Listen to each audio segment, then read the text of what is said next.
হচ্ছে গভর্নমেন্ট থেকে, government representative থাকবে দুইজন, একজন থাকবে এমপ্লয়ার, একজন থাকবে এমপ্লয়, মানে হচ্ছে 2:1:1, এই রেশিওতে হচ্ছে আইএলওর গভর্নিং বডি মানে ফরমেশনটা হবে। তো আশা করতেছি আপনাদের সবার এই জিনিসটা মনে আছে যে আমরা লাস্ট ক্লাসে দেখছিলাম। দাঁড়ান স্ক্রিনটা শেয়ার হোক।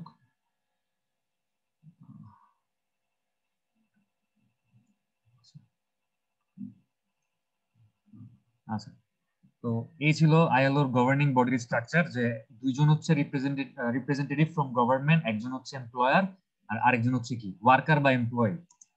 তো আজকে দেখেন যে কনভেনশন, আমরা হচ্ছে মানে কনভেনশন বলতে আসলে বোঝায় যে কিছু রুলস এবং রেগুলেশন, যেই রুলস এবং রেগুলেশন গুলো হচ্ছে আইএলও সেট করে দিছে এবং যেগুলোকে হচ্ছে স্ট্যান্ডার্ড বা একদম মানে একটা বেঞ্চমার্ক হিসেবে ধরে নিতে হবে ইন্টারন্যাশনাল লেবারদের স্ট্যান্ডার্ড হিসেবে। দেখেন যে through July 2011 the ILO has adopted 189 conventions, মানে 2011 জুলাই পর্যন্ত আইএলও এরকম 189টা কনভেনশন বা রুলস বলছে লেবারদের দাবি দাওয়া বা লেবারদের অধিকার এনশিওর করার জন্য। If this convention are ratified, ratified মানে হচ্ছে গ্রহণ করা, ঠিক আছে, by enough government they become in force, মানে কোনো একটা দেশের সরকার যদি এরকম 189টা কনভেনশনের মধ্যে পার্টিকুলার কোনো একটা কনভেনশন তারা একসেপ্ট করে বা গ্রহণ করে, মানে সরকার চিন্তা করলো যে আমরা 180 নম্বর কনভেনশনটা আমাদের দেশের জন্য অ্যাপ্লাই করব, বা 170 নম্বর কনভেনশনটা আমরা আমাদের দেশের জন্য অ্যাপ্লাই করব।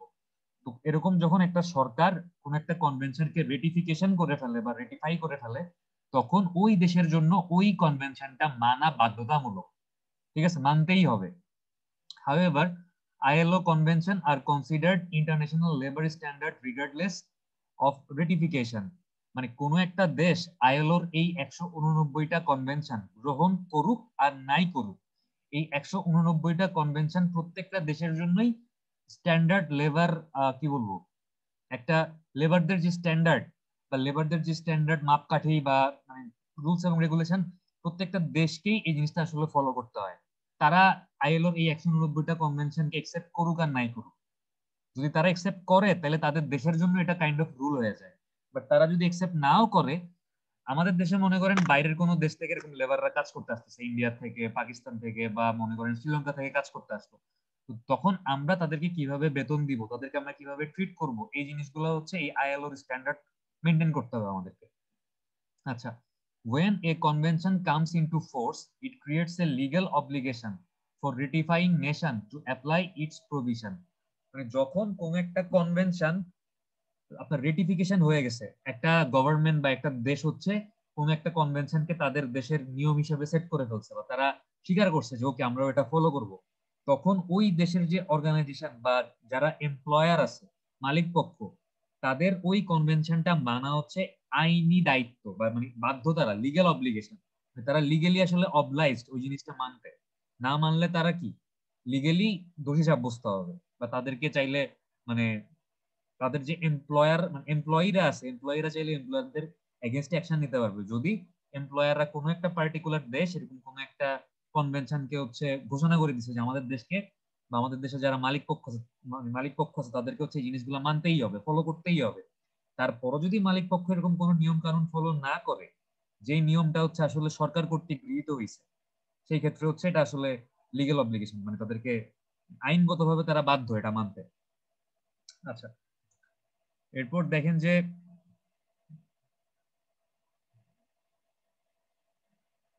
in 1998 the 86th International Labour Conference adopted the Declaration on Fundamental Principle and Rights at Work। 1998 সালে হচ্ছে আপনার আইএলওর 86তম কনফারেন্স মানে একটা সম্মেলন হয়েছে। ওই সম্মেলনে হচ্ছে কিছু বেসিক ফান্ডামেন্টাল অধিকার বা মানে একদম সাধারণ কিছু অধিকার এবং প্রিন্সিপাল মানে মূলনীতি সম্পর্কে হচ্ছে ডিক্লারেশন দেওয়া হয়েছিল। তো এই চারটা মূলনীতি কি বা বেসিক প্রিন্সিপাল গুলা কি কি, দেখেন যে the declaration contains 4 fundamental policies. Policy গুলা কি কি? The right of workers to associate freely and bargain collectively, মানে শ্রমিকরা হচ্ছে ফ্রিলি কাজ করতে পারবে। মনে করেন আমার আন্ডারে কোনো একটা পার্টিকুলার শ্রমিক কাজ করতেছে, তার আমার সাথে কাজ করতে ভালো লাগতেছে না, আমি তাকে বেতন কম দিচ্ছি বা আমি তাকে বেশি কাজ করাচ্ছি, তার যদি ভালো না লাগে সে যখন ইচ্ছা আমার চাকরি ছেড়ে অন্য জায়গায় চলে যেতে পারবে। মানে তারা আসলে ফ্রি, আমি কাউকে ফোর্স করতে পারবো না যে তোমাকে কাজটা করতেই হবে। ঠিক আছে, মানে আমি কাউকে আটকে রাখতে পারবো না। যদি মানে সে যেখানে ইচ্ছা সেখানে কাজ করতে পারে, এটা তার পার্সোনাল ইচ্ছা। আচ্ছা, এন্ড বার্গেন কালেকটিভলি। এবং যদি আমি তাকে যে পারিশ্রমিক দিচ্ছি সেটা তার পছন্দ না হয়, সে কিন্তু আমার সাথে কালেকটিভ বার্গেনিং এ যাইতে পারে। ঠিক আছে, কালেকটিভ বার্গেনিং এর মাধ্যমে আমরা হয়তো একটা কালেকটিভ এগ্রিমেন্টে পৌঁছাতে পারি। The end of forced and compulsory labour. আচ্ছা, আইএলওর আরেকটা প্রিন্সিপাল ছিল যে ফোর্স লেবার মানে হচ্ছে আগেরকার দিনে যেরকম কৃতদাস প্রথা চালু ছিল, যে জোর করে হচ্ছে মানুষকে দিয়ে কাজ করানো হইতো। মানে মনে করেন কাজ করতে বাধ্য তারা, আসলে কোনো বেতন দিত না, জাস্ট আটকায় রাখতো, এরকম টাকা দিয়ে কিনতো, লেবারদেরকে টাকা দিয়ে কিনে হচ্ছে এজ এ কৃতদাস হিসেবে তাদেরকে দিয়ে কাজ করাইতো। তো এরকম ফোর্স লেবার বা কম্পালসারি মানে বাধ্য, তারা মানে তাদেরকে কাজ করতেই হবে বা তাদেরকে লেবার হইতেই হবে। তো এরকম ফোর্স লেবার এবং কম্পালসারি লেবারের অবসান এই আইএলওর এই 86তম কনফারেন্সে বলা হয়েছিল যে কোনো ফোর্স লেবার থাকবে না, কোনো কম্পালসারি লেবার থাকবে না। The end of child labour, শিশু শ্রম। আইএলও তার এই 86তম কনফারেন্সে বলছিল যে চাইল্ড লেবার বা শিশু শ্রম বন্ধ করতে হবে।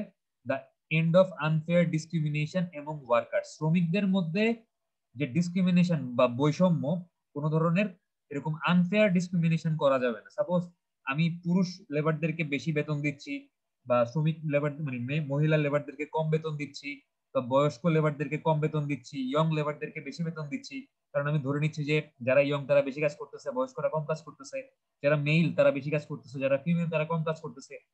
এইভাবে আসলে কোনো ডিসক্রিমিনেশন করা যাবে না। একটা ইয়ং লেবার 2 ঘন্টা কাজ করে যে ওয়েজ বা পারিশ্রমিক পাচ্ছে, একটা বয়স্ক লেবারও একই পারিশ্রমিক পাবে, কারণ একই সময় তারা কাজ করতেছে। এই ধরনের কোনো আনফেয়ার ডিসক্রিমিনেশন করা যাবে না ওয়ার্কারদের মধ্যে। এটা হচ্ছে আইএলওর 4 নম্বর প্রিন্সিপাল ছিল। আশা করি 4টা প্রিন্সিপাল বুঝতে পারছেন। প্রথমটা হচ্ছে কি, যে লেবাররা ফ্রিলি এক জায়গা থেকে আরেক জায়গায় যাইতে পারবে, ইচ্ছা মতো কাজ করতে পারবে, এবং তারা হচ্ছে কালেকটিভলি বার্গেন করতে পারবে তাদের বেতন টেতন নিয়ে। তারপর হচ্ছে এন্ড অফ কি ফোর্সড এবং কম্পালসারি লেবার, মানে কাউকে কৃতদাস হিসেবে বাধ্য করা যাবে না কোনো কাজ করার জন্য। তারপর হচ্ছে এন্ড অফ চাইল্ড লেবার, শিশু শ্রম বন্ধ করতে হবে। আর লাস্টেরটা হচ্ছে কি, the end of unfair discrimination এবং ওয়ার্কার্স, শ্রমিকদের মধ্যে যদি কোনো রকমের অনৈতিক ডিসক্রিমিনেশন বা এরকম পক্ষপাতিত্ব থেকে থাকে বা এরকম অসামঞ্জস্য থেকে থাকে, ওইগুলা বন্ধ করতে হবে, ওইগুলা মানে কি বলবো রিমুভ, মানে ওগুলো দূর করতে হবে। আচ্ছা, আইএলওর কিছু কাজ আছে। মানে আইএলও আসলে কি কাজ করে? শুধু কি কনভেনশন বানায় বা শুধু কি এরকম রুলস এবং রেগুলেশন দেয়? মানে আইএলওর কাজ কি এই 189টা কনভেনশন বানায় শেষ, তাদের আর কোনো কাজ নাই? ব্যাপারটা আসলে এরকম না, তাদের আরো কাজ আছে। তারা কি করে দেখেন, যে লেবার স্ট্যাটিস্টিক্স, তারা হচ্ছে শ্রমিকদের যে পরিসংখ্যান, শ্রমিকদের একটা পরিসংখ্যান একটা ডেটাবেস মেনটেন করে। The ILO is a major provider of labour statistics. Labor statistics are an important tool for its member states to monitor their progress toward improving labor standards. মানে আইএলও হচ্ছে তাদের সদস্যভুক্ত প্রত্যেকটা দেশের জন্যই একটা লেবার স্ট্যাটিস্টিক্স বা শ্রমিকদের একটা পরিসংখ্যান মেনটেন করে। সাপোজ বাংলাদেশ আজকে জানতে যাচ্ছে যে শ্রমিকদের স্ট্যান্ডার্ড বা শ্রমিকদের সুযোগ সুবিধা বা শ্রমিকদের ওয়ার্কিং এনভায়রনমেন্ট, এই জিনিসগুলোর দিক থেকে এখন বাংলাদেশ কোন স্ট্যান্ডার্ডে আছে যদি জানতে চায়, তাহলে বাংলাদেশের সাথে অপশন কি? অপশন হচ্ছে আইএলওর কাছ থেকে তাদের একটা বাংলাদেশের উপর তারা যে ডেটাবেসটা বানাইছে, ওই ডেটাবেস থেকে একটা স্ট্যাটিস্টিক্স কালেক্ট করা বা পরিসংখ্যান কালেক্ট করা। তাহলে বাংলাদেশ বুঝতে পারবে যে আসলে international labour standard wise Bangladesh এখন আসলে কোন স্ট্যান্ডার্ডে আছে। আচ্ছা, ট্রেনিং এন্ড টিচিং ইউনিট, এটা আইএলওর আরেকটা প্রোগ্রাম। ঠিক আছে, একটা তো হচ্ছে মানে ইন্টারন্যাশনাল লেবারদের স্ট্যাটিস্টিক্স মেনটেন করা, আর একটা হচ্ছে কি লেবারদেরকে এরকম বিভিন্ন ট্রেনিং বা কি বলবো বিভিন্ন ধরনের স্কিলে এক্সপার্টাইজ করা। ঠিক আছে, the International Training Centre of the International Labour Organization ITCILO is based on Turin, Italy. মানে ইতালির তুরিন শহরে হচ্ছে আইএলওর একটা একদম অর্গানাইজেশন আছে, যেটা হচ্ছে লেবারদেরকে বিভিন্ন ধরনের ট্রেনিং দিয়ে থাকে তাদের এক্সপার্টাইজ বা স্কিল ইনক্রিজ করার জন্য। আচ্ছা, তারপর দেখেন আইএলওর আরেকটা প্রোগ্রাম হচ্ছে চাইল্ড লেবার, শিশু শ্রম। আইএলও মানে বন্ধ করতে চাইছে বা বন্ধ করতে বলছে। চাইল্ড লেবার বলতে আসলে আমরা কি বুঝি? যে refers to work that is mentally, physically, socially or morally dangerous and harmful to children. মানে যেই ধরনের কাজগুলো হচ্ছে মানসিকভাবে, শারীরিকভাবে, সামাজিকভাবে এবং মূল্যবোধগত ভাবে শিশুদের জন্য ক্ষতিকারক, এই ধরনের কাজগুলাই হচ্ছে কি চাইল্ড লেবার। এবং ইন্টারফেয়ার্স উইথ দেয়ার স্কুলিং, এবং যেই কাজগুলো হচ্ছে তাদের মানে বিদ্যালয়ে যাওয়া বা শিক্ষা গ্রহণ করা থেকে তাদেরকে ডিস্টার্ব করে বা ইন্টারফেয়ার করে। কিভাবে ডিস্টার্ব করে? ডিপ্রাইভিং them to the opportunity to attend school. মানে একটা বাচ্চা এমন একটা কাজ করতেছে যার জন্য সে স্কুলে যাইতে পারতেছে না বা স্কুলে ক্লাস অ্যাটেন্ড করতে পারতেছে না। অবলাইজিং দ্যাম টু লিভ স্কুল প্রিম্যাচিউরলি। তারা হচ্ছে অকালে স্কুল থেকে মানে স্কুল ছেড়ে দিতে বাধ্য হচ্ছে। মনে করেন ক্লাস 4 পর্যন্ত পড়লো, 5 পর্যন্ত পড়লো, এরপর আর হাই স্কুলে পড়ার সুযোগ পাইলো না, তার আগেই সে বাধ্য হচ্ছে তার পড়াশোনা ছেড়ে দিতে কাজের প্রেশারের কারণে। or requiring them to attempt to combine school attendance with excessively long and heavy work। অথবা মনে করেন যে এরকম কোন একটা কাজ সে করতেছে যেটার কারণে তার স্কুলের যে টাইমটাতে তার স্কুলে যাওয়ার কথা, ওই টাইমটা সে আসলে স্কুলে অ্যাটেন্ড না করে সে হচ্ছে কাজ করতেছে, ওভারল্যাপিং হইতেছে তার সাথে। এবং অথবা সে এতটা দীর্ঘ সময় ধরে কাজ করতেছে বা এতটা ভারী কাজ করতেছে যার জন্য তার পক্ষে সারাদিন কাজ করার পর আসলে মানে পড়ালেখা করা সম্ভব হচ্ছে না। এই ধরনের কাজ যেগুলো হচ্ছে শিশুদের মানসিক, শারীরিক এবং সামাজিক এবং মূল্যবোধগতভাবে ক্ষতি ক্ষতি করতেছে বাচ্চাদের, এবং তারা হচ্ছে স্কুলে পড়ালেখা করতে পারতেছে না বা পড়ালেখা করলেও হচ্ছে কি প্রিম্যাচিউরলি, মানে সঠিকভাবে পড়ালেখা শেষ করার আগেই তারা স্কুল ছেড়ে দিতে বাধ্য হচ্ছে। অথবা তাদের কাজের ঘন্টা বা কর্মঘন্টা এতটাই বেশি যে তারা হচ্ছে মানে পার্টিকুলার কোন একটা টাইমে স্কুলে অ্যাটেন্ড করার কথা, বাট তারা ওই টাইমটাতে স্কুলে না গিয়ে আসলে কাজ করতে বাধ্য হচ্ছে। তো এরকম কিছু হইলে তখন ব্যাপারটাকে হচ্ছে আপনি ডিফাইন করতে পারেন এজ এ চাইল্ড লেবার হিসেবে। আচ্ছা, এরপর আমরা দেখি যে কি আছে।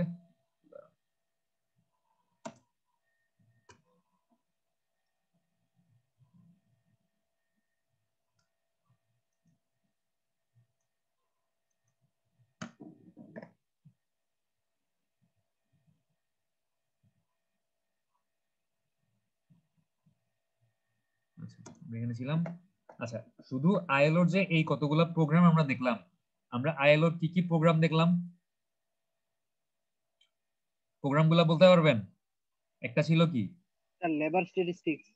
Labour statistics. সেকেন্ডটা ছিল হচ্ছে কি? Training and teaching unit. Training, যেটা ট্রেনিং ইনস্টিটিউটটা কোথায় অবস্থিত? ইতালির তুরিন শহরে। Training and teaching institute.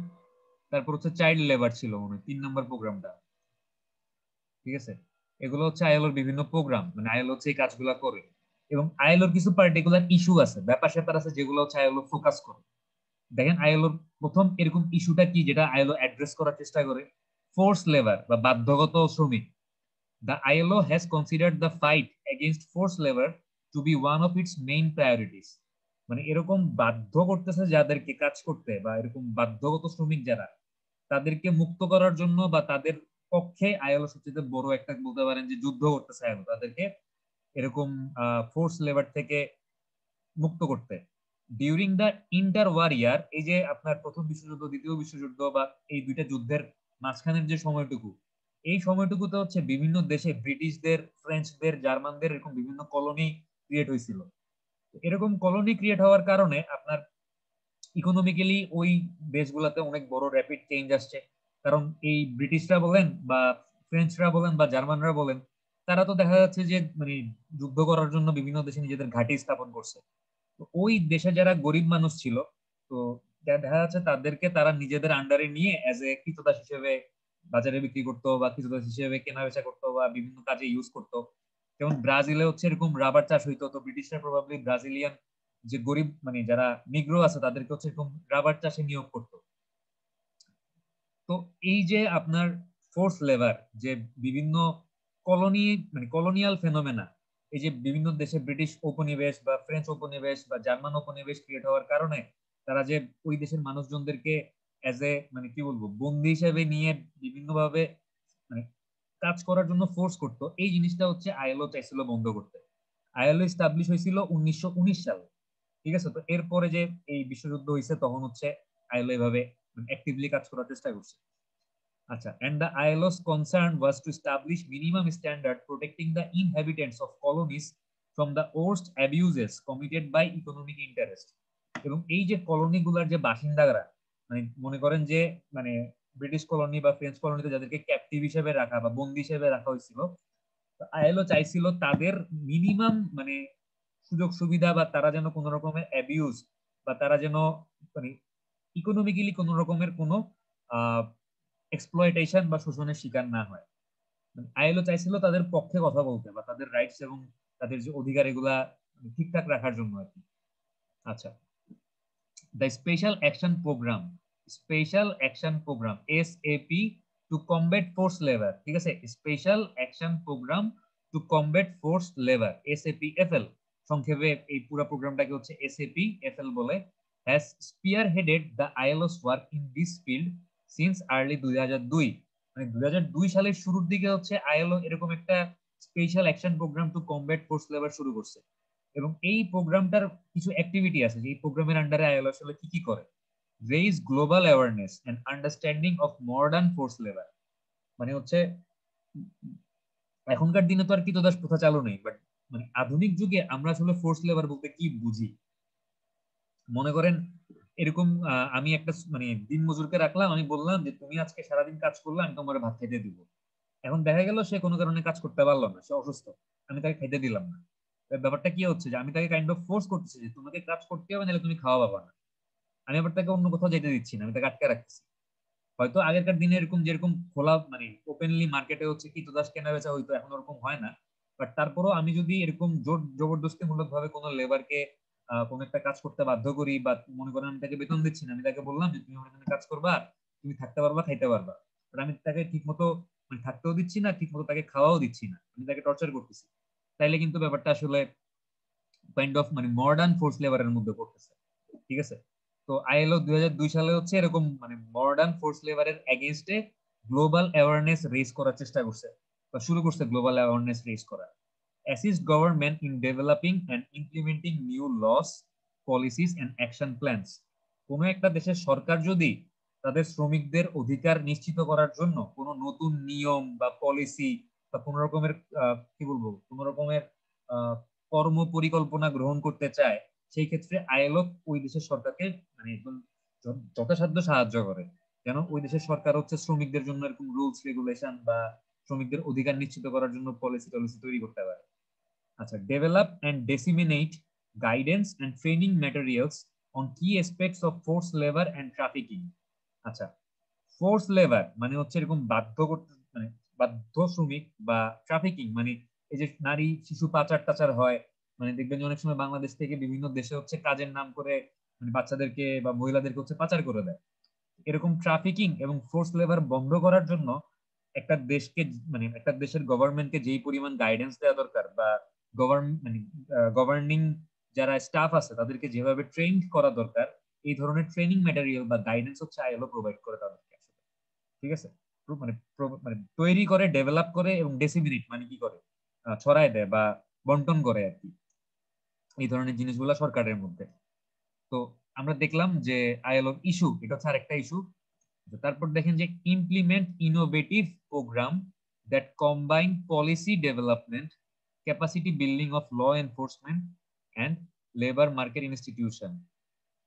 আচ্ছা, আইএলও হচ্ছে এরকম কিছু ইনোভেটিভ বা একদম ইউনিক কিছু প্রোগ্রাম হাতে নেওয়ার চেষ্টা করছে, যেগুলো হচ্ছে কি করতেছে যে মানে লেবারদের জন্য যে পলিসি গুলো আছে এগুলোর ডেভেলপমেন্ট, পাশাপাশি ক্যাপাসিটি বিল্ডিং, মানে শুধু তো আপনার পলিসি বিল্ড আপ করলেই হবে না, এগুলাকে হচ্ছে বাস্তবায়িত করতে হইলে সরকারের ওই পরিমাণ ক্যাপাসিটিও থাকতে হবে। Capacity building of law enforcement মানে সরকারের যে অর্গানাইজেশন এটা নিশ্চিত করবে যে মালিকরা শ্রমিকদের উপরে কোনো রকমের কোনো অত্যাচার করতেছে না, শ্রমিকদের অধিকার নিশ্চিত হচ্ছে, এটা দেখার জন্য তো একটা মনিটরিং বডি লাগবে, একটা গভর্নিং বডি লাগবে। তো এই মনিটরিং বডিটাকে স্টাবলিশ করতে হইলে সরকারের তো অবশ্যই ওই পরিমাণ ক্যাপাবিলিটি বা ক্যাপাসিটি থাকতে হবে। আইএলও হচ্ছে এগুলো এনশিওর করে যেন একটা দেশের সরকার ওই পরিমাণ সামর্থ্য রাখে যেন সে এই কনভেনশন বা এই রুল গুলা অ্যাপ্লাই করার জন্য একদম পর্যাপ্ত পরিমাণে তার কাছে একটা ইনফ্রাস্ট্রাকচার থাকে বা সে তৈরি করতে পারে। And targeted field-based projects of direct support for both prevention of forced labor and identification and rehabilitation of its victims, মানে কিছু ফিল্ড প্রোগ্রাম মানে একদম মাঠ পর্যায়ে প্র্যাকটিক্যালি আইএলও হচ্ছে কিছু প্রোগ্রাম চালু করার চেষ্টা করছে, যেটার মাধ্যমে যারা এরকম ফোর্স লেবার যারা কাজ করতে বাধ্য বা যাদেরকে হচ্ছে ফোর্স করা হচ্ছে কোনো একটা কাজ করতে, তারা চাইলেও ওই কাজটা ছাড়তে পারতেছে না, তাদেরকে হচ্ছে ওইখান থেকে মুক্ত করা এবং তাদেরকে রিহ্যাবিলিটেট করা, ঠিক আছে, বা রিহ্যাবিটেট করা, তাদেরকে পুনর্বাসন করা। এই প্রোগ্রাম মানে এগুলো হচ্ছে কি আইএলওর আরেকটা ইস্যু। ঠিক আছে। আচ্ছা, এরপরে দেখেন আরো ইস্যু নিয়ে আইএলও কাজ করে, তার মধ্যে প্রথমটা হচ্ছে মিনিমাম ওয়েজ ল, মানে একদম ন্যূনতম বেতন যেটা হচ্ছে শ্রমিকদেরকে দিতেই হবে। তো এটা কিরকম যে দেখেন যে to protect the right of labours for fixing minimum wedge, ILO has created minimum wage fixing machinery convention. মানে 1928 সালে হচ্ছে আইএলও এরকম একটা নিয়ম চালু করছিল যে কোনো লেবার যদি কোনো একটা পার্টিকুলার মেশিনারি অপারেট করে, মনে করেন কোন একজন শ্রমিক সেলাই মেশিন চালাচ্ছে, কোন একজন শ্রমিক গার্মেন্টস এর রং করার মেশিনটা অপারেট করতেছে, তাইলে ওই মেশিন অপারেটরদের একটা মিনিমাম বেতন থাকা দিতে হবে। এই বেতনটা কতটুকু হবে এটা হচ্ছে আইএলও একটা রুলস এর মাধ্যমে সেট করে দিয়েছিল 1928 সালে।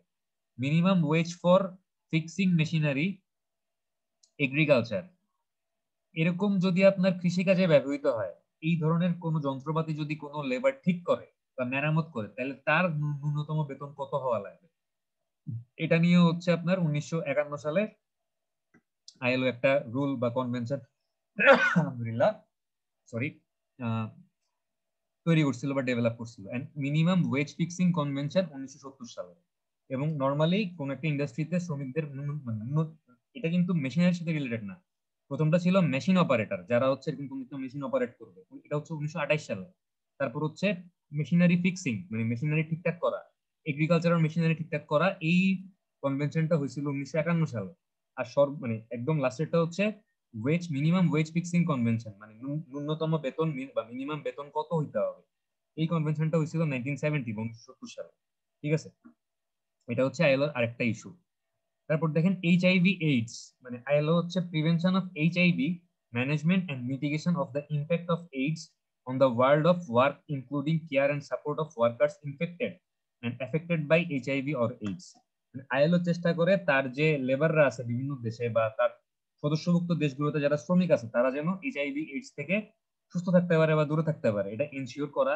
এবং যে সকল ওয়ার্কার এইচআইভি তে আক্রান্ত, তাদেরকে সেবা দেয়া বা তাদের পাশে দাঁড়ানো হচ্ছে আইএলওর আরেকটা ইস্যু। আচ্ছা, এরপর আরেকটা ইস্যু দেখেন ইন্ডিজেনাস পিপল। প্রত্যেকটা দেশে এরকম কিছু উপজাতি আছে, আমাদের দেশেও আছে চাকমা, মারমা, গারো, খাসিয়া, মগ, মুরং। তো এরকম স্বাধীন যে দেশগুলা, যেমন আমাদের বাংলাদেশ একটা স্বাধীন দেশ, তো আইএলও কনভেনশন 169, মানে আইএলও 169 নাম্বার যে কনভেনশন বা রুলটা আছে, এই রুলটা হচ্ছে concerns about indigenous and tribal people, উপজাতি এবং যারা ইন্ডিজিনাস পিপল, তাদেরকে নিয়ে হচ্ছে চিন্তা করে বা তাদেরকে নিয়ে কাজ করে ইন ইন্ডিপেন্ডেন্ট কান্ট্রিজ, এবং এটা হইতে হবে স্বাধীন দেশ।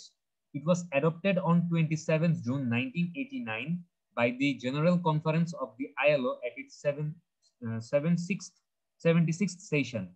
ঠিক আছে, 1989 সালে আইএলওর কত number convention, 100 conference of the ILO 76 session, মানে 76তম কনফারেন্সে হচ্ছে 1989 সালে আইএলওর যে 76তম কনফারেন্সটা হয়েছিল, ওইখানে হচ্ছে এরকম ইন্ডিজিনাস পিপলদের জন্য আইএলও একটা কনভেনশন ডেভেলপ করছে। It's entry into force was 5 September 1991। যদিও কনভেনশনটা ডেভেলপ হয়েছে 1989 সালে, বাট তারপরও হচ্ছে এটা অ্যাপ্লাই হয়েছে বা এটা ইনফোর্স, মানে কি বলবো, এটা হচ্ছে লিগ্যাল অব্লিগেশন হিসেবে ফলো করতেই হবে, এরকম একটা ব্যাপার হয়েছে 1991 সালের 5 সেপ্টেম্বর থেকে। এরপর আইএলও আরেকটা ইস্যু হচ্ছে মাইগ্রেন্ট ওয়ার্কার। মাইগ্রেন্ট ওয়ার্কার কারা, মনে করেন বাংলাদেশ থেকে ইন্ডিয়াতে কেউ শিফট হয়ে কাজ করতে গেল, বা ইন্ডিয়া থেকে কেউ শিফট হয়ে বাংলাদেশে কাজ করতে আসলো, এরকম migrant worker refer to those who move from place to place to do there job, যারা হচ্ছে তাদের কাজ করার জন্য বিভিন্ন জায়গায় জায়গায় ঘুরতে হয়। মনে করেন বাংলাদেশে, মানে আপনাদের যে কারো একজনের একটা গার্মেন্টস ফ্যাক্টরি আছে, তো আপনার গার্মেন্টস এরকম অনেক মানে শ্রমিক বা লেবার আছে, তো আপনি চিন্তা করলেন আপনার গার্মেন্টস এর আরেকটা ব্রাঞ্চ বা আপনি আরেকটা কারখানা হচ্ছে ইন্ডিয়াতে ডেভেলপ করবেন, তো আপনি কি করবেন, আপনার কিছু পার্টিকুলার ওয়ার্কারকে আপনি বাংলাদেশ থেকে ইন্ডিয়াতে পাঠিয়ে দিবেন। এখন এই যে মাইগ্রেন্ট ওয়ার্কার, আপনি যে লেবারটাকে বাংলাদেশ থেকে ইন্ডিয়াতে পাঠালেন, সে কিন্তু একটা মাইগ্রেট ওয়ার্কার, সে মানে মাইগ্রেটেড হয়েছে বাংলাদেশ থেকে ইন্ডিয়াতে, বাট তার কাজ কিন্তু সেম। এখন এরকম মাইগ্রেন্ট ওয়ার্কারদের বেতন কি হবে, বা তারা এরকম এক দেশ থেকে আরেক দেশে গেলে কি সুযোগ সুবিধা পাবে, এই জিনিসগুলো হচ্ছে আইএলওর এই মাইগ্রেন্ট ওয়ার্কারদের ইস্যুটা হচ্ছে এই জিনিসটা নিয়ে কাজ করতেছে। ঠিক আছে, তারপর দেখেন ডোমেস্টিক ওয়ার্কার বলতে আসলে আমরা কি বুঝি, আমাদের বাসায় যারা কাজের লোক বলি আমরা নর্মালি, তারাই হচ্ছে আসলে ডোমেস্টিক ওয়ার্কার। ঠিক আছে, মানে আমাদের হাউস হোল্ড কাজগুলো যারা করে। দেখেন যে domestic worker are those who perform a variety of task for and in other people houses. মানে ডোমেস্টিক ওয়ার্কার হচ্ছে তারাই যারা হচ্ছে বিভিন্ন রকমের মাল্টিডিসিপ্লিনারি কাজ করতেছে আরেকজনের বাসায়। ঘর ধুচ্ছে, ঘর ঝাড়ু দিচ্ছে, কাপড় ধুচ্ছে, মানে ঘর মুছতেছে, খাবার বানাচ্ছে, রান্না করতেছে। মানে বাবুর্চিরা চিন্তা করেন, বাবুর্চি কিন্তু রান্না করতেছে, বাজার করতেছে, এরকম মাল্টি ডিসিপ্লিনারি কাজ করতেছে। এবং মানে সে হচ্ছে আপনার বা আমার বাসায় কাজ করতেছে, এরকম যারা, তারাই হচ্ছে আসলে ডোমেস্টিক ওয়ার্কার। ঠিক আছে, এখন দেখেন এখানে একটা টেবিল আছে। এই টেবিলটাতে হচ্ছে, একটু টেবিলটা মনোযোগ দিয়ে দেখেন, তাইলেই বুঝতে পারবেন যে বাইরের কোন দেশে পার আওয়ারে কত, মানে এটা কি পাউন্ডের সিম্বল না, না ইউরোর সিম্বল? এটা এটা কিসের symbol? Euro sir. Euro sir. এটা ইউরোর সিম্বল, ঠিক আছে। তার মানে হচ্ছে, আমি যদিও ঠিক মতো আঁকতে পারিনি, এরকম মনে হয়। যাই হোক, কোন দেশে কত ইউরো বেতন পায় পার আওয়ারে, ভালো করে দেখেন। ভবিষ্যতে কেউ যদি বিদেশ টিদেশ থেকে চাকরি বাকরি করবেন, চিন্তা করেন, এই লিস্ট থেকে বুঝতে পারবেন যে কোন দেশে লেবারদের বেতন বেশি। ঠিক আছে, অবভিয়াসলি আপনারা ইঞ্জিনিয়ার হিসেবে যাবেন, বাট এখান থেকে একটা আইডিয়া পাইতে পারেন। ইউকে তে হচ্ছে পার আওয়ারে একটা লেবারের স্যালারি হচ্ছে 5.73 ইউরো। অস্ট্রেলিয়াতে হচ্ছে 7.01, তার মানে মোটামুটি হাই আছে। কানাডাতে হচ্ছে 4.36 থেকে 5.35, কত একটা বেশি না। সাইপ্রাসে 4.09, ফ্রান্সে 6.85, সবচেয়ে বেশি হচ্ছে আয়ারল্যান্ডে 7.77 ইউরো পার আওয়ারে একজন শ্রমিকের বেতন। নিউজিল্যান্ডেও খুব একটা বেশি না। স্পেনে তো সবচেয়ে কম মনে হয়, যতগুলা দেখলাম তার মধ্যে সবচেয়ে কম হচ্ছে কোথায়, স্পেনে। আর ইউএসএ তো হচ্ছে মোটামুটি একটা এভারেজ 4.44। বাট সবচেয়ে বেশি বেতন হচ্ছে কোথায়, আয়ারল্যান্ডে। পার আওয়ারে একজন লেবারের বেতন হচ্ছে 7.77 ইউরো। আচ্ছা, এখন দেখেন যে বাংলাদেশের লেবার অ্যাক্ট, বা বাংলাদেশে আসলে আমরা লেবার বলতে কি বুঝি, বা what is the definition of labour according to Bangladesh labour act? A labour is defined under the law of Bangladesh in section 265 of the Bangladesh Labor Act 2006, Bangladesh শ্রম আইন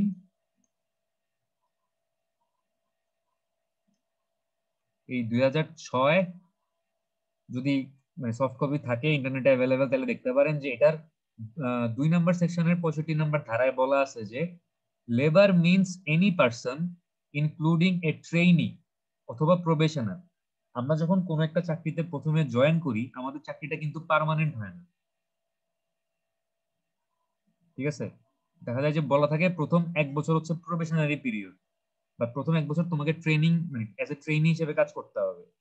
তো এটার মানে হচ্ছে প্রথম 1 বছর আপনি ওই কোম্পানির সাথে কাজ করবেন, ওরা এক্সপেক্ট করবে যে আপনাদের কাছ থেকে কাজ শিখবেন, পাশাপাশি ওরা আপনাকে একটা মিনিমাম স্যালারিও দিবে। কিন্তু মানে যারা 1 বছর অলরেডি কাজ করে ফেলছে ওই কোম্পানিতে, তারা যে স্যালারি পাচ্ছে তার চাইতে আপনি তো কম পাবেন। ঠিক আছে, মানে 1 বছর আপনাকে ওরা মনিটরিং করবে যে আপনার পারফরমেন্স কিরকম, আপনি কি ভালো না খারাপ, আপনি কি সৎ নাকি অসৎ, এই জিনিসগুলো তারা মনিটরিং করবে। মনিটরিং করে 1 বছর পর যদি if they are satisfied, then they will make your job permanent. ঠিক আছে, আচ্ছা, whether the terms and condition of his or her employment are expressly written or not, who is employed directly or through a contractor agency for any skilled or unskilled physical, technical, business development or clerical job in any establishment or industry, but does not include any person responsible primarily for administrative or managerial duties. মানে বাংলাদেশ শ্রম আইন 2006-এর 2 নম্বর সেকশনের 65 নম্বর ধারা অনুযায়ী labour হচ্ছে ওই ব্যক্তিটাই, যে ব্যক্তিটা হচ্ছে কোন একটা কোম্পানিতে অ্যাজ এ ট্রেনি বা প্রফেশনাল হিসেবে জয়েন করতেছে। যদি মানে মনে করেন তার সাথে তার কোম্পানির কোনো লিখিত ডকুমেন্ট চুক্তি হয়নি বা কোনো এগ্রিমেন্ট হয়নি যে আমরা তোমাকে এত টাকা বেতন দিব, তোমাকে মাসে এত ঘন্টা কাজ করতে হবে, এরকম কোনো লিগ্যাল কন্ট্রাক্ট মনে করেন হয় নাই। ঠিক আছে, এবং মনে করেন যে সে হইতে পারে কোনো একটা এরকম জব রিক্রুটমেন্ট এজেন্সির মাধ্যমে জবটা ম্যানেজ করছে, এরকম হইতে পারে। হইতে পারে সে অনেক স্কিলফুল, হইতে পারে তার তেমন কোনো স্কিল নাই, তার যদি স্কিল থেকে থাকে স্কিলগুলো হয়তো ফিজিক্যাল টেকনিক্যাল হইতে পারে। এবং সে হচ্ছে কোনো অথবা সে কোনো একটা ক্লারিক্যাল কাজে ইনভলভ কোনো একটা কোম্পানিতে, সে হচ্ছে মনে করেন পিয়ন বা মেসেঞ্জার এরকম কিছু। আম, এবং তার যদি কোনো রকমের কোনো ম্যানেজমেন্ট দায়িত্ব বা অ্যাডমিনিস্ট্রেটিভ দায়িত্ব না থাকে, সেই ক্ষেত্রে বাংলাদেশের শ্রম আইন 2006-এর 2 নম্বর ধারার বা 2 নম্বর সেকশনের 65 নম্বর ধারা অনুযায়ী আমরা একজন মানুষকে লেবার বলতে পারি। লেবার বলার জন্য শর্তগুলা কি কি দেখেন। প্রথমে হচ্ছে তাকে হইতে হবে কি ট্রেনি বা প্রবেশনার, সে ফুল টাইম এমপ্লয়ি না, সে আসলে একজন কি পার্ট টাইম বা ট্রেনি বা প্রবেশনারি পিরিয়ডে সে আছে। আচ্ছা, whether the terms and condition of his or her employment are মানে সে যখন অফিসে জয়েন করছে তাকে মনে করেন একটা অফার লেটার দেয় প্রত্যেকটা অফিসে। যখনই আমরা কেউ কোনো চাকরিতে জয়েন করি, অফিস থেকে আমাদেরকে একটা অফার লেটার দেয়, এখানে কি কি বলা থাকে, আমার স্যালারি কত হবে, 1 বছর পরে আমার ইনক্রিমেন্ট কতটুকু হবে, এই জিনিসগুলো মনে করেন বলা থাকে। এখন মনে করেন যে এরকম ট্রেনি বা প্রফেশনাল হিসেবে যারা জয়েন করেন ম্যাক্সিমাম কেসে তাদেরকে এই ধরনের কোনো কন্ট্রাক্ট দেওয়া হয় না, বা তারা এরকম কোনো রকমের কোনো চুক্তিতে আসে না। তো এরকম যদি কোনো লিখিত চুক্তি না থাকে, ঠিক আছে, এবং হু ইজ এমপ্লয়েড ডিরেক্টলি, মানে এবং হইতে পারে সে ডিরেক্টলি চাকরিটা পাইছে, অথবা সে কোনো রিক্রুটমেন্ট এজেন্সির মাধ্যমে কথা বলে চাকরিটা ম্যানেজ করতে পারছে, হইতে পারে সে অনেক স্কিলফুল, অথবা হইতে পারে তার কোনো স্কিলই নেই, ঠিক আছে। এবং মানে সে যদি কোনো ক্ল্যারিক্যাল কাজে ইনভলভ থাকে, মনে করেন কাগজপত্র এক টেবিল থেকে আরেক টেবিলে নিয়ে যাচ্ছে, চিঠিপত্র বিলি করতেছে, মানে সে যদি পিয়ন বা এ ধরনের কোনো কাজের সাথে ইনভলভ থাকে, তখন হচ্ছে আমরা তাকে এজ এ লেবার হিসেবে বলতে পারি, ঠিক আছে। তার উপর যদি কোনো রকমের অ্যাডমিনিস্ট্রেটিভ বা ম্যানেজেরিয়াল দায়িত্ব না থাকে। বোঝা গেছে?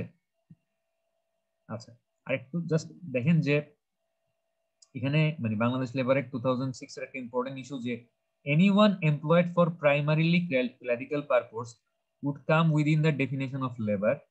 মানে একদম স্বাভাবিকভাবে প্রথম দিকেই যাদেরকে হচ্ছে ক্লারিক্যাল পারপোজে নিয়োগ দেওয়া হয়েছে বা এজ এ পিওন হিসেবে নিয়োগ দেওয়া হয়েছে, তারা তারা অবশ্যই এই লেবারের আন্ডারে আসবে, তারা সবাই labour. However, someone appointed for managerial or administrative post with some clerking job would be outside of the preview of the Labor Act 2006. But মনে করেন এরকম একজন হচ্ছে একটা কোম্পানিতে চাকরি করতেছেন, মানে যার হচ্ছে ক্লারিক্যাল জব বা এরকম পিয়নের কাজও করতে হয়, আবার যাকে অ্যাডমিনিস্ট্রেটিভ দায়িত্ব ফলো করতে হয় বা ম্যানেজমেন্টকেও তাকে দেখা মানে টেক কেয়ার করতে হয়, সে আসলে মাল্টিডিসিপ্লিনারি কাজ করতেছে। সে হচ্ছে কি করতেছে, ক্লারিক্যাল জবও করতেছে, সে হচ্ছে ম্যানেজমেন্টের দায়িত্ব পালন করতেছে, সে হচ্ছে অ্যাডমিনিস্ট্রেটিভ বা এরকম কোন একটা অফিস রান করতে গেলে যে মেইন অ্যাডমিনিস্ট্রেশন লাগে বা পরিচালনা পরিষদ লাগে, তার দায়িত্ব পালন করতেছে। সেই ক্ষেত্রে তাকে আসলে আমরা লেবার বলতে পারবো না, ঠিক আছে। মানে শুধুমাত্র যদি ক্লারিক্যাল কাজ করে তাহলে সে লেবার, আর এর পাশাপাশি যদি ম্যানেজমেন্ট বা আপনার অ্যাডমিনিস্ট্রেটিভ দায়িত্ব পালন করে তাহলে তাকে আর লেবার বলা যাবে না, ঠিক আছে। এটা কি বোঝা গেছে? আশা করি বুঝতে পারছেন। আমাদের আজকে এই টপিকটা এখানে শেষ। আমরা টোটাল 5টা চ্যাপ্টার পড়ছি, আর আমি সম্ভবত আপনাদের একটা ক্লাস টেস্ট নিছি, ঠিক না? সরি, ক্লাস টেস্ট নেই, আমি হচ্ছে আপনাদের একটা অ্যাসাইনমেন্ট দিয়েছিলাম মনে প্রফেশনাল প্র্যাকটিসের উপরে। জি স্যার। তো অ্যাসাইনমেন্ট কি একটা দিয়েছিলাম না দুইটা দিয়েছিলাম প্রফেশনাল প্র্যাকটিসের উপরে? স্যার একটা। ওকে, আমি আপনাদের প্রফেশনাল প্র্যাকটিসের উপর একটা ক্লাস টেস্ট নিব। আমরা প্রথম 5টা টপিক শেষ করছি। আমাদের প্রথম টপিকটা ছিল হচ্ছে ইন্ট্রোডাকশন টু কমিউনিকেশন, সেকেন্ড টপিকটা ছিল 7 সিস অফ কমিউনিকেশন, থার্ড টপিকটা ছিল রাইটিং প্রপোজাল, তারপরটা ছিল মনে হয় রাইটিং রিপোর্ট, আর 5 নাম্বারটা ছিল এই ইন্টারন্যাশনাল লেবার রুল বা আইএলও টাইএলও যেগুলো আছে এগুলো নিয়ে আমরা কথাবার্তা বলছি।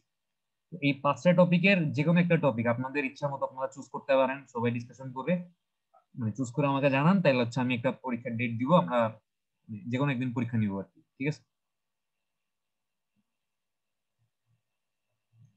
আমি হচ্ছে এই 5টা চ্যাপ্টারের কোয়েশ্চেন গুলা সিরিয়ালি একটা পিডিএফ করে দিয়ে দিব, ওইখান থেকে দেখলেই মানে পরীক্ষার জন্য কি পড়তে হবে না পড়তে হবে বুঝতে পারবেন। আচ্ছা, রোল নাম্বার 1 শাহেদ আঞ্জুম ভুইয়া আছেন?